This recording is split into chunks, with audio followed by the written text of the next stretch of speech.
Hi, I'm Sailor Jerry, owner of Tulsa Pack Athletics, and this is my buddy Enzo. I'm a certified professional dog trainer and retired veterinary technician with over 20 years of experience. Today, I'm going to show you how to transform your life with your dog with just their food. Have you ever looked at my relationship with Enzo or somebody out there with a dog that just seems so great and wondered, how can I have that with my dog? Well, today I'm going to show you how you can do that. Whether you have a food-obsessed lab or a picky poodle, this daily routine will transform your dog's meals into powerful training opportunities. Let's talk about what we're going to learn in this course. We'll cover working with food, not just bribing, building food drive, yes, even for picky eaters, teaching alternative behaviors that you want to see versus the behaviors that you don't, and setting the stage for fun, because that's the whole point. I know that I'm not the first person that has suggested to you working with food. You may have even made fun of it, like I did, for a very long time. But for right now, let's just set all of that aside because you haven't tried it with me. You may be asking, why is this even important? Why do I need any of these skills? Well, there's a few reasons. Number one, it can help create confidence in shy and insecure dogs. Second, it can help calm excited and over-aroused dogs. And third, it can help create automatic responses. This isn't just about throwing food on the ground. There is a finesse and an art to it. We're also going to talk about movement, your secret weapon for redirection. Here's how we'll spend our time together. Short, focused lessons, troubleshooting for common hang-ups, and frequently asked questions. Enzo's ready. Let's get started. I want to talk about what we need as we start this journey together, the heavy equipment. But first, I need to address the elephant in the room. You might be thinking, how in the heck is food a tool? Well, some people believe that only leashes and collars and things like that are tools. But the reality is, anything that you are using in training is considered a tool. And this one is a game changer.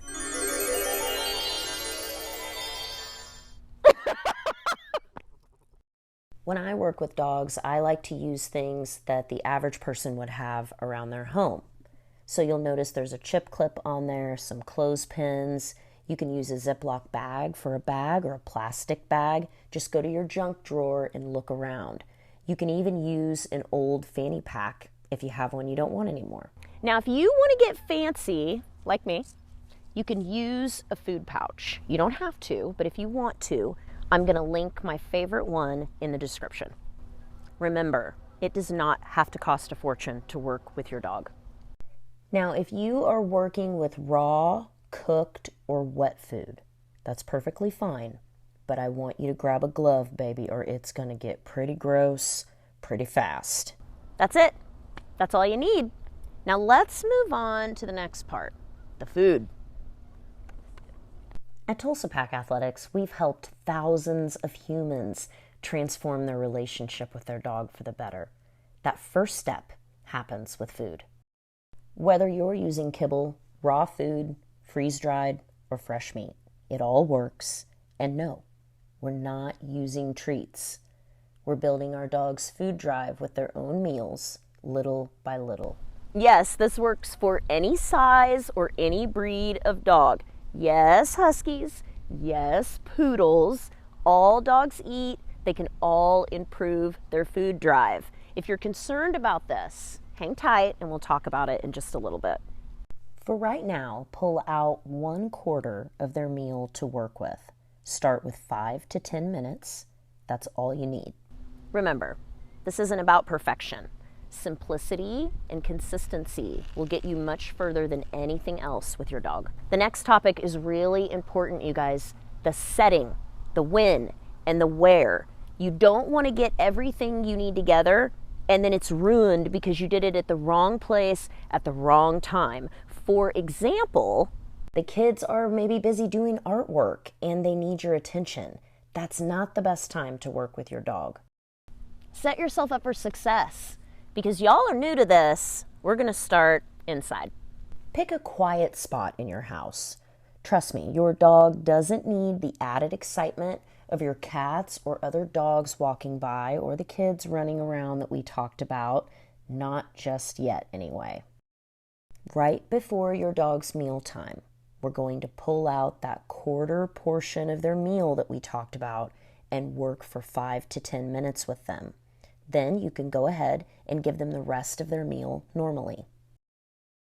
And just a friendly reminder, this is about you and your dog connecting without everyone else being in on it. They need that from you. Find it.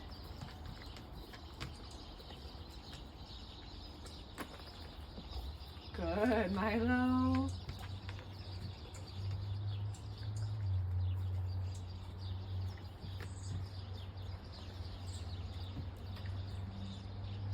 Good. Find it.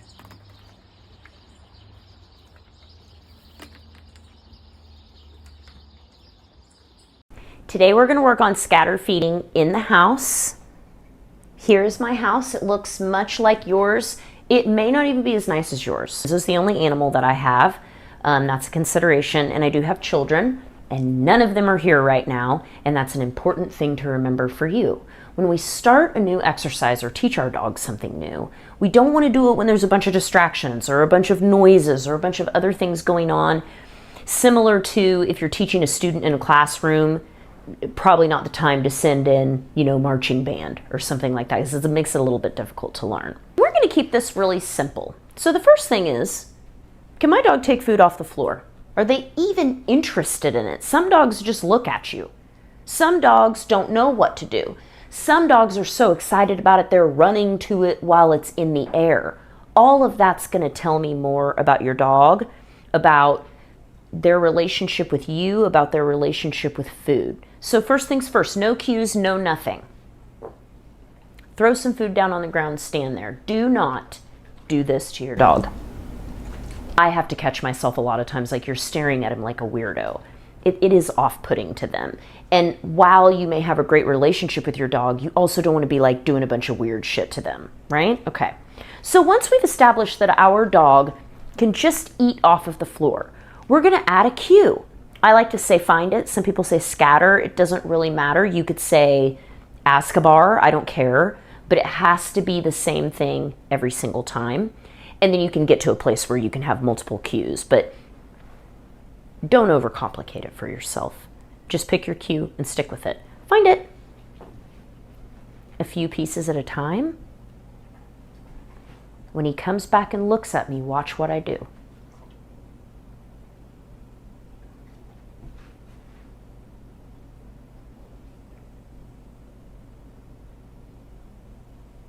Yes. He gave me a look.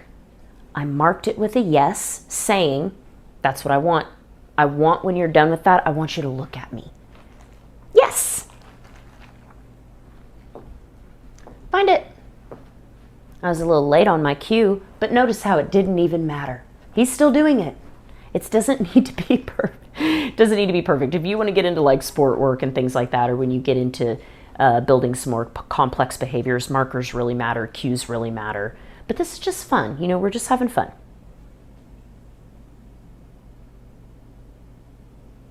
Yes, find it. That's it. Look how easy that is. Look how fun that is for them. They get to look on the ground for food, and pretty soon they figure out, wait a minute. Is there a start button for this? When I look at you, you throw more food, and I like that. And we want that from them. We want that from them. Okay, let's get to it.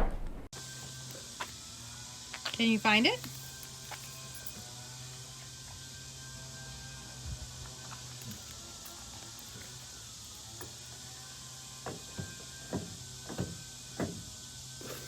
Find it? You're doing great. Let's move on to our next skill, ready catch. Today we're going to work on ready catch.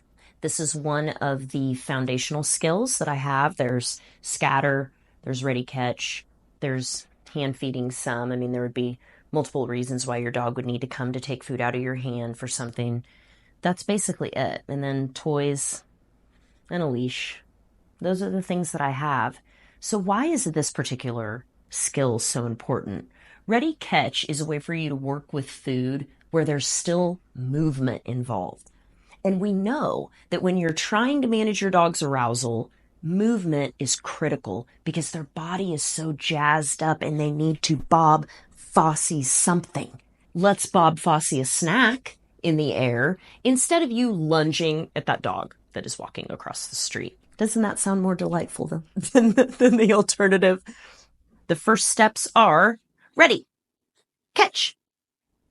If it hits their face, I want you to know that it hit his face for 3 weeks before he ever caught it the first time. But I just kept trying and I just kept encouraging him, much like you would do a child that's learning to read, but they're having a difficult time maybe not picking it up as fast as the other children.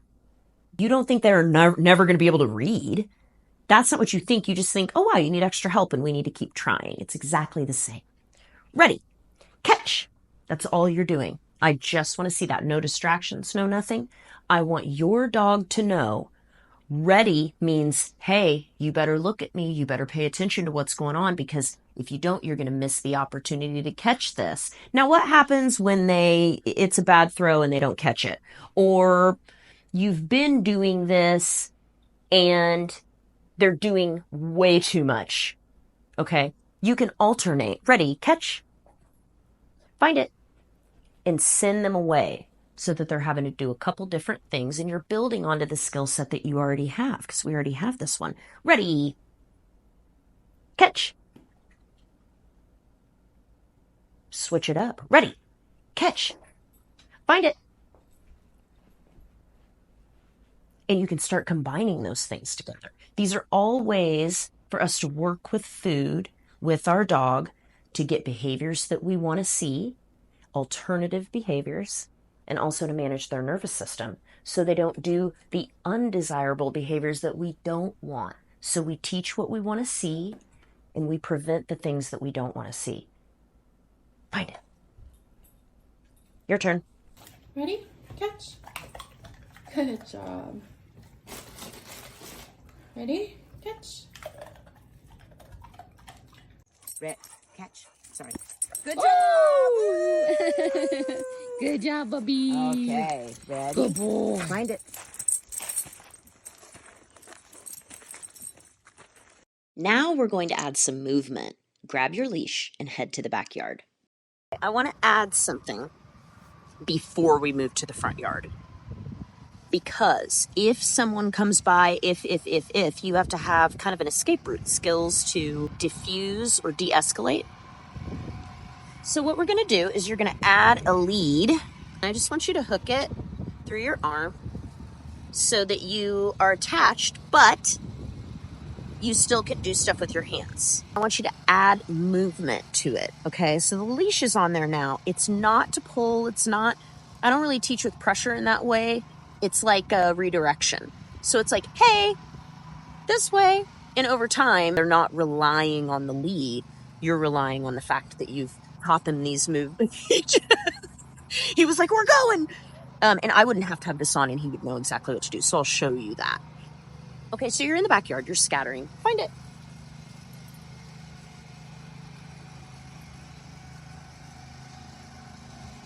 Here we go. Good boy. Good job. Find it. Wardrobe malfunction. Good boy. Don't worry about the lead. Get a long lead. I like a 10-foot lead. The 6-foot ones are fine. It's just they don't have as much freedom and it's a little bit weird. If you have a 10-foot lead, you move from what I just did to something like this. Here we go. Yes, good boy. And I just let it drag on the ground because I can always just step on it. We sometimes even like to do side shuffles. Here we go. He's a good boy. He's a good boy. I also like to do those things, and instead of ending with a reward to the hand, I'll end with a scatter. He caught it. Right, here we go. Doing it this way, I don't ever have to rely on the lead. I teach him what I want him to do, and then I use my body to show him what we're supposed to be doing. And he can tell by the movements that I'm making what he's supposed to be doing. And then we live that as a lifestyle. That's always my way of dealing with him. Okay, we're gonna do all of that in the backyard because I don't want you, that stuff is to help you with distractions, with triggers, with a lot of stuff. And I don't want you practicing it for the first time in the front yard where those things could happen, much like I don't want you cutting bangs right before you go to work. It's not the time. Let's go. Let's go. Yes, good girl.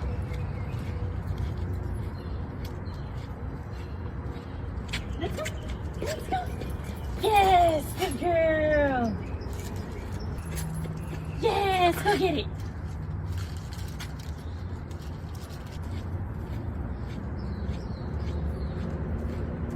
Let's go. Let's go. Let's go. Yes, good girl.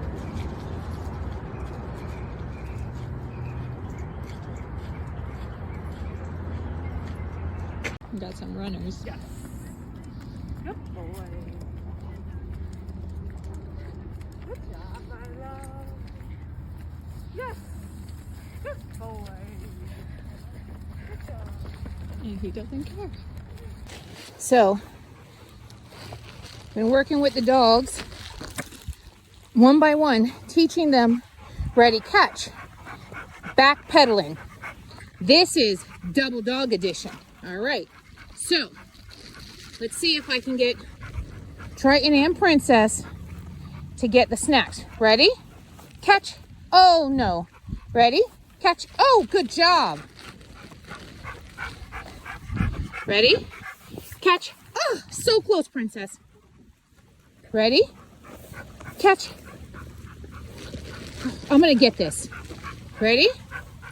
Catch. Oh, yes. Ready? Catch. Ah! And there's some dogs barking. We are about to move into some terminology, so I want you to pause right here and read this stuff for the next video. The way that I think about rate of reinforcement, I was a classical pianist, and we would use a tool called a metronome that helps us keep time. And the metronome is like a little arm, and you flick it, and it goes tick, tick, tick, tick, tick, and you can slow it down, tick, tick, tick, tick, and you can speed it up, tick, tick, tick, tick, tick, tick, tick. The other way you think about what is the metronome measures, it's beats per minute. So when you hear the producers talk about BPMs, it's the same thing. You can ramp them up or you can slow them down. What we help them do is we're their metronome. Okay, so we may need to come in with a really high rate of reinforcement because their arousal level is high, and we have to match that. We got to give them somewhere to channel that, and we can't just come in like this to a dog that's experiencing arousal up here. We can't. They're proportional to each other, okay? So if a dog is doing this, and this is our rate of reinforcement because their arousal is high, we have to slowly slow the metronome down so that they don't notice.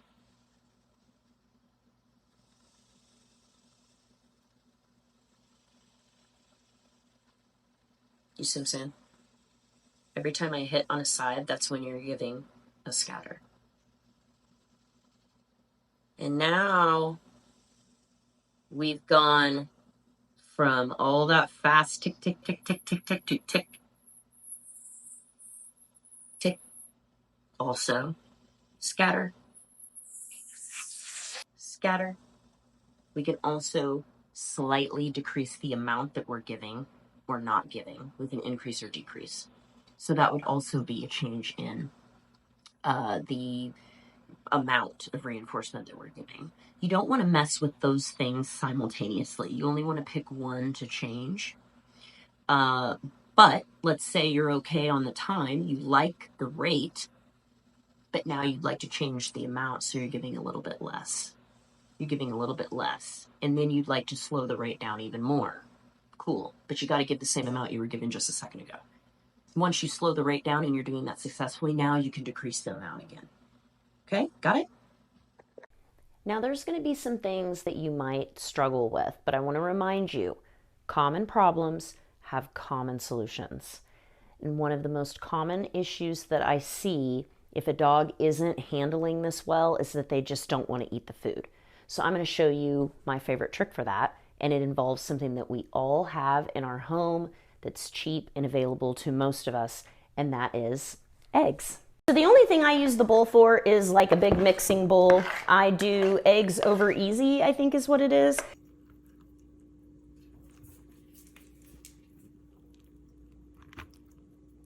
Another common problem with a common solution is an excited dog. A dog that's jumping around everywhere just because they're so happy to be there with you doing anything that you want to do.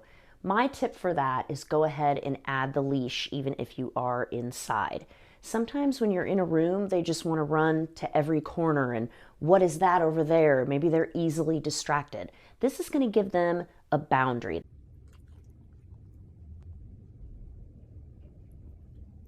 Yes. Scatter.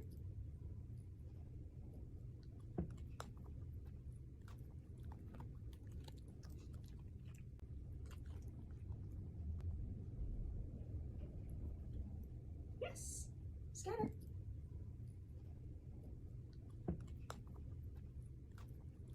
Another tip for really excitable dogs. Maybe you have a dog that's really excited about the food itself. You can try scattering the food further away. Think about like if you were rolling dice across the floor. That way it will move further and then they have to run to go and get it.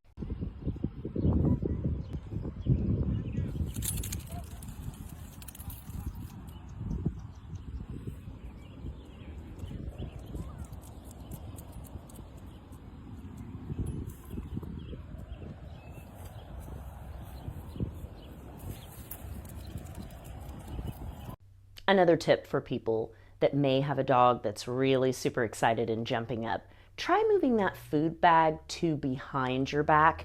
And also, after you scatter, put your hands behind your back. A lot of times when dogs are focused on the reward itself, they will tend to stare at the place that the reward is coming from. So that's just a tip to help you get by.